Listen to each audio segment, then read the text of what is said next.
Hello सभी को। ये हमारा गेम टाइमर है। इसको चैलेंजिंग गेम टाइमर भी कहते हैं, गेम टाइमर भी कहते हैं, आर्केड टाइमर भी कहते हैं। सो यहाँ पे आपको एक डिस्प्ले मिल जाता है और एक स्विच मिल जाता है, बटन या स्विच आप जो कह लीजिए। यहाँ पे आपको यूजुअली ऐसा लुक रहेगा जब आप मशीन स्टार्ट करते हैं।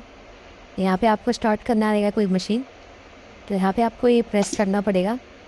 तो यहाँ पे आपको सेकेंड्स और मिली सेकेंड्स का व्यू दिख जाता है, और जैसे ही आपको स्टॉप करना है तो इसी को प्रेस करिए, तो ये आपको exact seconds and milliseconds का टाइम मिल जाता है।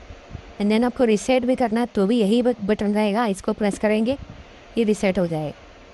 ये टाइमर आपको 99 सेकेंड्स तक का प्रोवाइड किया जाता है। ये जो सेकेंड है ये आपका 99 सेकेंड्स तक रहता है। यूजुअली ये गेम्स वगैरह में लगते हैं।